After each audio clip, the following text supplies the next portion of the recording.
31 दिसंबर 2007 सोमवार का दिन था और केरल के मल्लपुरम जिले का छोटा सा कस्बा चेलेम्ब्रा अपनी रोज की रफ्तार में चल रहा था।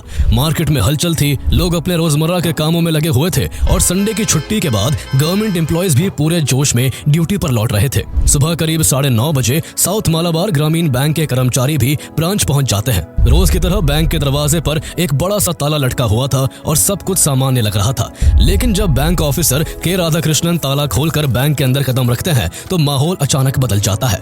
उनकी नजर बंद स्ट्रांग रूम के दरवाजे पर बिखरी धूल पर पड़ती है और उन्हें कुछ गड़बड़ लगती है। अगले पल जैसे ही स्ट्रांग रूम का दरवाजा खोला जाता है तो अंदर का नजारा देखकर सबके पैरों तले जमीन खिसक जाती है।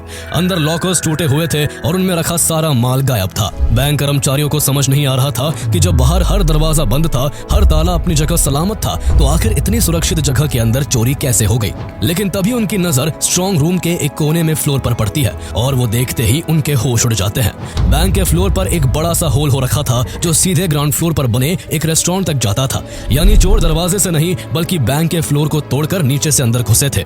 जल्दी ही नुकसान का अंदाजा लगाया जाता है और जो सामने आता है वो पूरे देश को हिला देता है। चोरों ने बैंक से 80 किलो सोना और 25 लाख रुपए कैश लूट लिया था। उस समय उस सोने की कीमत करीब 8 करोड़ रुपए थी, जिसकी वैल्यू आज के हिसाब से 110 करोड़ रुपए से ज्यादा की बनती है। ये इंडिया की सबसे बड़ी बैंक रॉबरी थी जिसने केरल के इस छोटे से कस्बे चेलेम्ब्रा को अचानक पूरे भारत में चर्चा का केंद्र बना दिया। तो आइए जानते हैं चेलेम्ब्रा बैंक रॉबरी की पूरी कहानी। आखिर चोरों ने कैसे एक रेस्टोरेंट की छत को बैंक में घुसने का रास्ता बनाकर भारत की सबसे बड़ी बैंक रॉबरी को अंजाम दिया। आखिर वो चोर कौन थे और कैसे उन्होंने चोरी के बाद भी पुलिस को गुमराह कर उसके होश उड़ा दिए। और आखिर बॉलीवुड की वो कौन सी मूवी थी जिससे इंस्पिरेशन लेकर चोरों ने ये बैंक रॉबरी की। चेलेम्ब्रा बैंक रॉबरी की कहानी चेलेम्ब्रा से करीब 236 किलोमीटर दूर कोट्टयम डिस्ट्रिक्ट के एक छोटे से गांव में रहने वाले शख्स जोसेफ से शुरू होती है।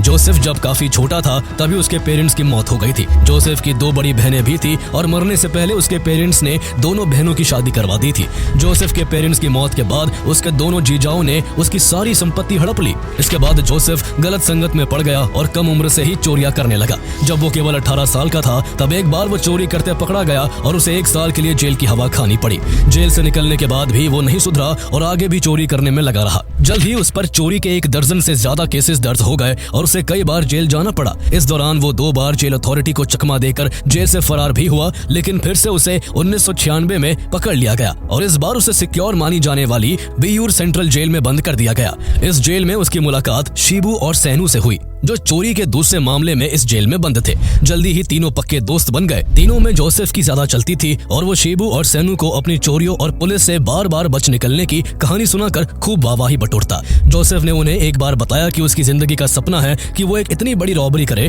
कि जिसके बाद उसे कभी कोई चोरी ना करनी पड़े और वो मजे से आलीशान जिंदगी जी सके।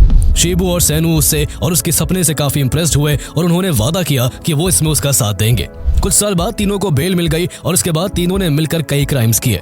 उन्होंने कभी गाड़ियों की चोरी की तो कभी गांजा बेचा। इस दौरान पुलिस की नजरों से बचने के लिए शिबू और जोसेफ संतवनम नाम के एक ट्रस्ट में नौकरी भी करते रहे। हालांकि कुछ समय बाद एक रोड एक्सीडेंट में शिबू बुरी तरह घायल हो गया और उसे नौकरी से निकाल दिया गया। जॉब खोने के बाद शिबू कोरिकोड लौट गया और अपने एक खास दोस्त राधाकृष्णन के घर रहने लगा। जल्दी ही वो राधाकृष्णन के परिवार से घुल मिल गया और उसकी राधाकृष्णन की पत्नी कनकेश्वरी से भी अच्छी दोस्ती हो गई। इधर जोसेफ संतवनम में ही नौकरी करता रहा और इस बीच उसने अनीता एंटनी नाम की एक लड़की से शादी कर ली।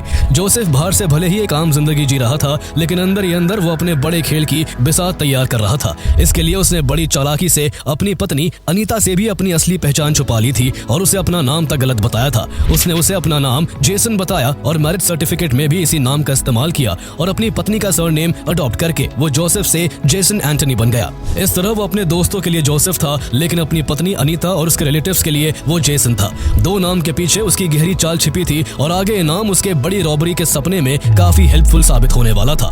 जोसेफ को अब ये कम पैसों वाली नौकरी और सीधी जिंदगी से नफरत होने लगी थी और वो जल्द से जल्द बड़ी चोरी करना चाहता था जो उसे एक ही झटके में करोड़पति बना दे। ऐसे में उसने आइडिया के लिए देश विदेश की रॉबरी की फिल्में देखनी शुरू कर दी। इसी कड़ी में उसने एक दिन बॉलीवुड फिल्म धूम देखी जिसमें जॉन अब्राहम एक कसिनो की छत में छेद करके उसे लूट लेता है।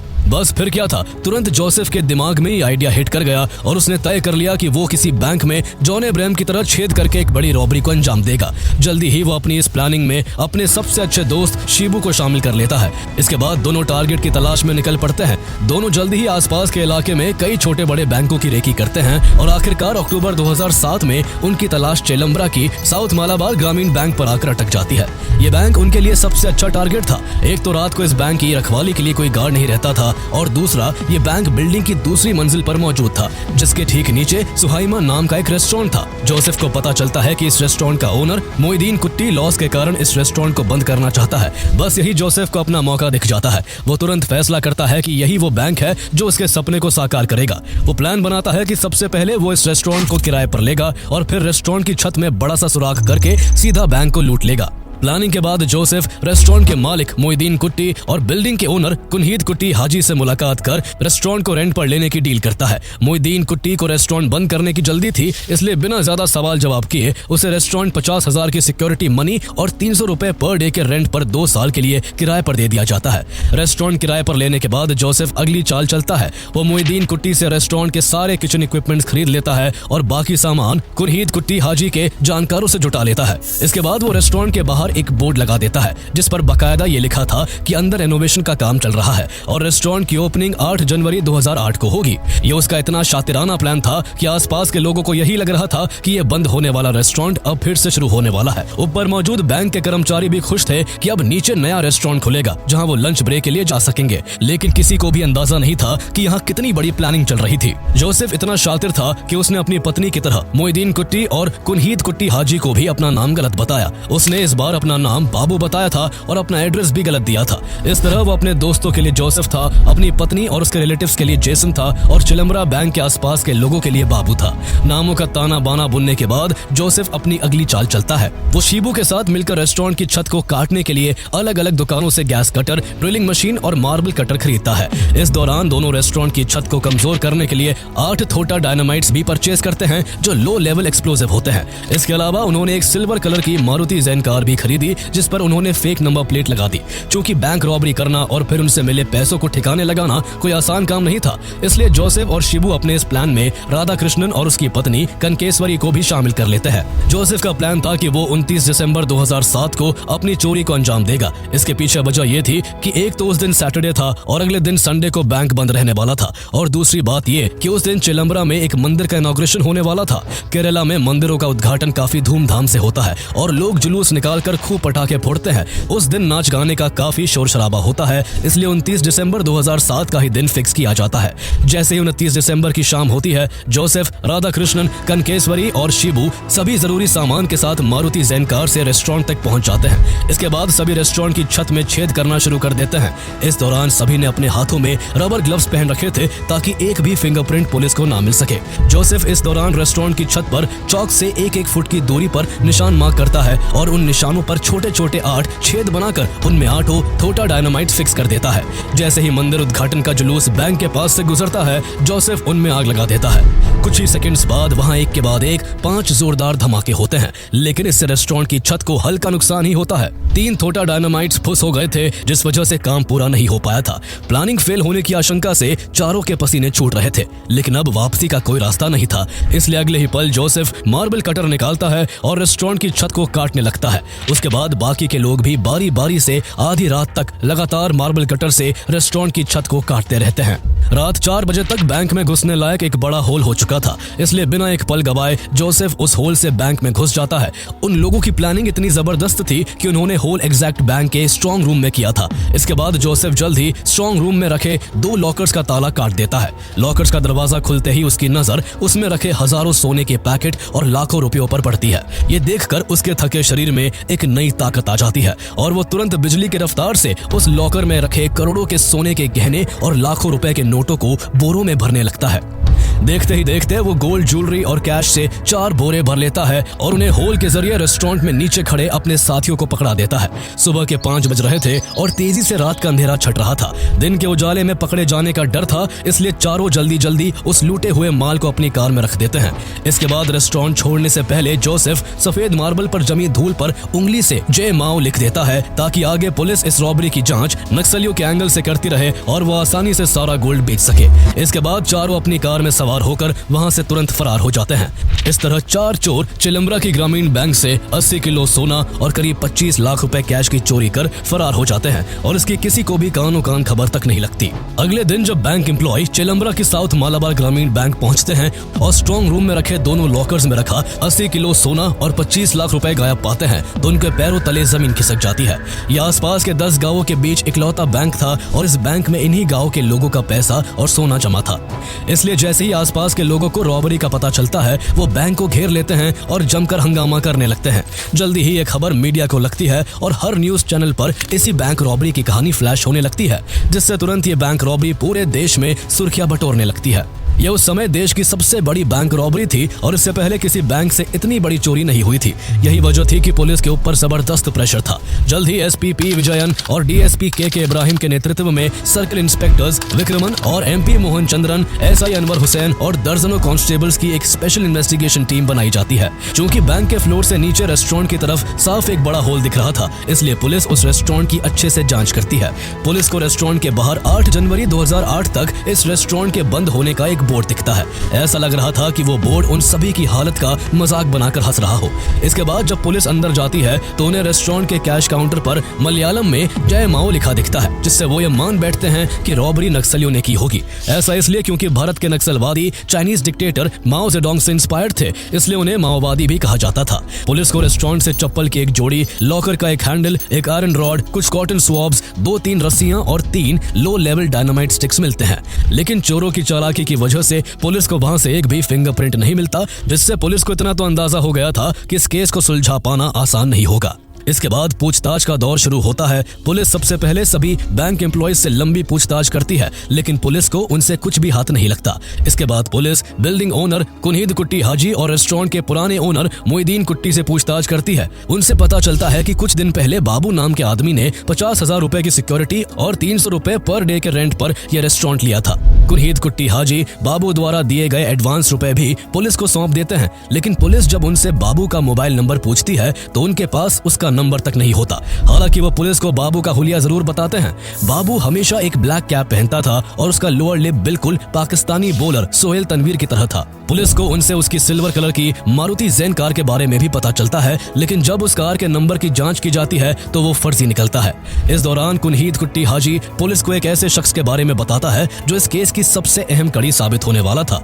दरअसल बाबू यानी जोसेफ रेस्टोरेंट में शवारमा ग्रिल लगाना चाहता था और इसके लिए कुनहीद कुट्टी हाजी ने उसकी मुलाकात अपने दोस्त के बेटे शाहबाज से करवाई थी। हालांकि शाहबाज ने डील की जिम्मेदारी अपने ड्राइवर उस्मान को सौंप दी थी। ऐसे में पुलिस उस्मान से भी लंबी पूछताछ करती है और पुलिस को उससे ठोस लीड मिलती है। उस्मान पुलिस को बाबू का मोबाइल नंबर देता है और ये भी बताता है कि बाबू किसी दूसरे फोन का इस्तेमाल भी करता था, जिससे एक बार वो उसके सामने अपनी पत्नी से बात कर रहा था। यही से पुलिस को केस में पहली बड़ी ब्रेक थ्रू मिलती है और इन्वेस्टिगेशन को आगे बढ़ाने का रास्ता नजर आता है। इस तरह पुलिस के पास अब बाबू का हुलिया, उसका मोबाइल नंबर और उसके द्वारा दिए गए नोटों का सीरियल नंबर, ये 3 मजबूत क्लूज थे।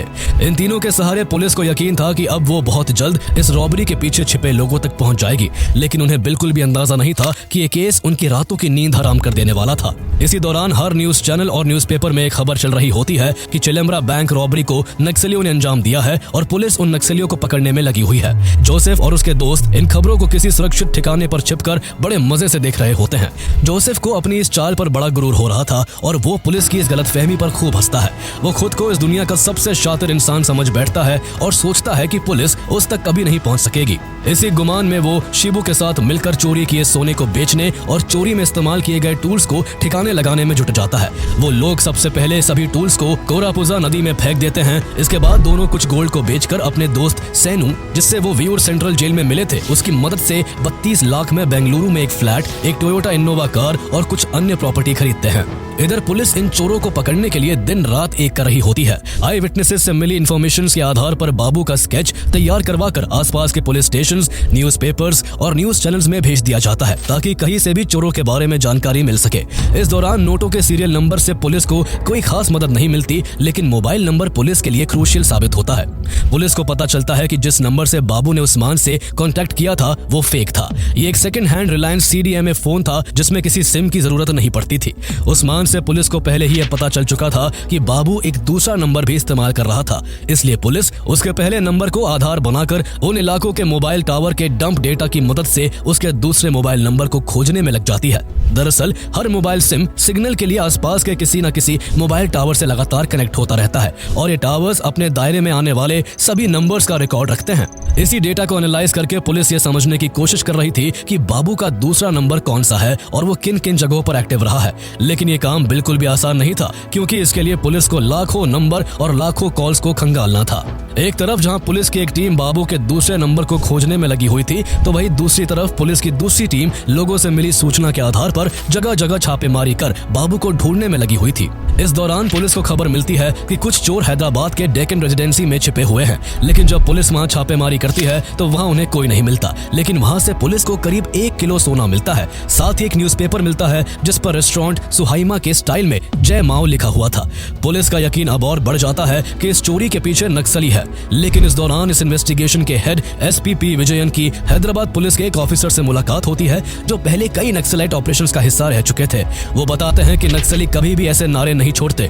उन्हें पूरा यकीन था कि ये बैंक लूटने वालों की चाल है जो पुलिस को भटकाना चाहते हैं। यही वो पल था जब पहली बार मल्लापुरम पुलिस इस केस को नक्सलाइट एंगल से इन्वेस्टिगेट करना बंद कर देती है और अपना पूरा फोकस डंप डेटा पर लगाती है। हालांकि पी विजयन बड़ी चालाकी से मलयाली न्यूज़पेपर्स में अब भी उनकी जांच नक्सली एंगल पर चलने की बात छपवा देते हैं, ताकि रॉबर्ट्स ये जानकर बेफिक्र हो जाए कि पुलिस अब भी नक्सलियों को ही इस रॉबरी का दोषी मान रही है। यानी पहले जोसेफ पुलिस के साथ खेल रहा था और अब पुलिस उसके साथ खेल रही थी और उसे उसी के जाल में फंसाकर दबोचने वाली थी। इस तरह फरवरी 2008 आ चुका था और चोरी हुए 1 महीने से ज्यादा हो चुका था। इतने दिनों में पुलिस ने करीब 45 लाख कॉल्स में से 63 सस्पिशियस कॉल्स को शॉर्टलिस्ट कर लिया था, जिनका बाबू के दूसरे नंबर के साथ कोई ना कोई कनेक्शन हो सकता था। 19 फरवरी को पुलिस उस नंबर तक भी पहुंच जाती है जो चोरी वाले दिनों में चिलम्बरा, वेंगारा और कुटिकटूर की लोकेशंस पर बाबू के पहले नंबर के साथ एक्टिव था। आगे की जांच में पता चलता है कि ये नंबर वीटी जोसेफ के नाम पर रजिस्टर्ड है और वो लगातार इस नंबर से अनीता नाम की एक महिला से बात करता है। पुलिस अंदाजा लगाती है कि जोसेफ ही बाबू है, लेकिन वो इसकी कंफर्मेशन के लिए और छानबीन करती है। उस नंबर की कॉल रिकॉर्ड्स में पुलिस को पीरूमेडु पुलिस स्टेशन के एक कांस्टेबल अमृतराज का नंबर मिलता है। लेकिन जब पुलिस बाबू के बारे में अमृतराज से पूछताछ करती है तो वो बताता है कि ये नंबर उसके पुराने पड़ोसी जेसन का है। पहले से ही नामों के जाल में उलझी पुलिस एक और अलग नाम सुनकर और ज्यादा कंफ्यूज हो जाती है। लेकिन जैसे ही अमृतराज ये बताता है कि उसकी पत्नी अमृता और जेसन की पत्नी अनीता अच्छे दोस्त है, तो पूरी पजल धीरे धीरे साफ होने लगती है। अब पुलिस के लिए अनीता एक कॉमन कड़ी थी जो जोसेफ से लगातार बातचीत कर रही थी और अमृतराज के अनुसार उसके पड़ोसी जेसन की पत्नी भी थी। इस तरह पुलिस बाबू के नामों के तिलिस्म को तोड़ने में सफल रहती है और उन्हें यकीन हो जाता है कि बाबू, जेसन और जोसेफ ये सब एक ही आदमी के नाम है और वही असली चोर है जिसने पुलिस को गुमराह करने के लिए ये सारा खेल रचा है। पुलिस को यह भी पता चलता है कि जेसन अब अपनी पत्नी के साथ कोरिकोड में एक रेंट के घर में रह रहा है और अनीता 2 महीने बाद मां बनने वाली है। इसके बाद पुलिस जोसेफ के कॉल रिकॉर्ड से हॉस्पिटल लिंक्स खोजती है और बेबी मेमोरियल हॉस्पिटल तक पहुंच जाती है जहां अनीता का इलाज चल रहा था। वहां से पता चलता है कि उसकी अगली अपॉइंटमेंट 27 फरवरी को है। इस दौरान पुलिस जोसेफ के कॉल रिकॉर्ड से चिलम्बरा बैंक रॉबरी में शामिल रहे शिबू, राधाकृष्णन और कंकेश्वरी का भी पता लगा लेती है और उनकी लोकेशंस कोरिकोड में ट्रेस कर लेती है। इसके बाद पूरा जाल बिछाया जाता है और उन चोरों को पकड़ने के लिए पुलिस 3 टीम बनाती है और 27 फरवरी को फाइनल ऑपरेशन का दिन तय होता है। 27 फरवरी की सुबह जैसे ही जोसेफ हॉस्पिटल पहुंचता है, अमृतराज उसकी पहचान कंफर्म करता है और पुलिस उसे मौके पर ही गिरफ्तार कर लेती है। जोसेफ के होश उड़े हुए थे और उसे समझ नहीं आ रहा था कि आखिर पुलिस उस तक कैसे पहुंची। अब तक वो अपनी चालाकियों से पुलिस को चकमा देता आया था, लेकिन अब चौंकने की बारी उसकी थी। इसके साथ ही बाकी तीनों को भी उनके ठिकानों से पकड़ लिया जाता है। कड़ी पूछताछ के बाद चारों चोर अपना जुर्म कबूल कर लेते हैं और इस तरह 57 दिनों की लगातार मेहनत के बाद इंडिया की सबसे बड़ी बैंक रॉबरी सुलझा ली जाती है। इससे पहले भारत की सबसे बड़ी बैंक रॉबरी का रिकॉर्ड साल 1987 का था, जब लुधियाना में खालिस्तानियों ने पंजाब नेशनल बैंक से 6 करोड़ रुपए लूट लिए थे। पूछताछ के दौरान जोसेफ और शिबू सेनू का भी नाम लेते हैं, जिसने दोनों की बेंगलुरु में फ्लैट खरीदने में मदद की थी। पुलिस उसे भी बेंगलुरु से गिरफ्तार कर लेती है। आगे पुलिस चोरी किए गए 80 किलो गोल्ड में से 73 किलो गोल्ड रिकवर कर लेती है और जोसेफ द्वारा खरीदी गई सभी प्रॉपर्टी और फ्लैट को भी सीज कर लेती है। 5 साल बाद 2013 में कोर्ट फैसला सुनाती है और जोसेफ और शिबू को 20-20 साल, राधाकृष्णन को 17 साल और कंकेश्वरी को 5 साल की सजा होती है, जबकि सेनू को इस बैंक रॉबरी में डायरेक्टली इन्वॉल्व न होने के कारण छोड़ दिया जाता है। कंकेश्वरी भी इस समय तक 5 साल जेल में बिता चुकी थी, इसलिए उसे भी जेल से रिहा कर दिया जाता है। इसके बाद जोसेफ, शिबू और राधा कृष्णन को बियूर सेंट्रल जेल भेज दिया जाता है। ये वही जेल था जहां जोसेफ और शिबू साल 1996 में पहली बार मिले थे और यहीं से इस बड़ी रॉबरी का सपना देखा था, लेकिन किस्मत ने ऐसी बाजी पलटी कि उन्हें एक बार फिर उसी जेल में बंद होना पड़ा। लेकिन कहानी यही खत्म नहीं होती। कुछ सालों में ही वो तीनों बेल पर बाहर आ जाते हैं, लेकिन कहते हैं ना कि चोर चोरी से जाए लेकिन हेरा फेरी से नहीं। जेल से निकलने के 3 साल बाद 2017 में जोसेफ एक ज्वेलरी शॉप में डाका डालने के जुर्म में पकड़ा जाता है और एक बार फिर जेल में डाल दिया जाता है। ये इंडियन जुडिशरी की नाकामी ही है कि कुछ लोग बड़े से बड़ा जुर्म करके भी बेल पाकर खुली हवा में चैन की सांस लेते हैं और वो दोबारा से समाज को नुकसान पहुंचाते हैं। अगर आपको ये बैंक रॉबरी की कहानी पसंद आई है तो आपको ट्रेन रॉबरी की कहानी भी जरूर देखनी चाहिए, जब चोरों ने चलती ट्रेन की छत को काटकर आरबीआई के करोड़ों रुपए लूट लिए थे। उस वीडियो का लिंक इस वीडियो के डिस्क्रिप्शन में मिल जाएगा।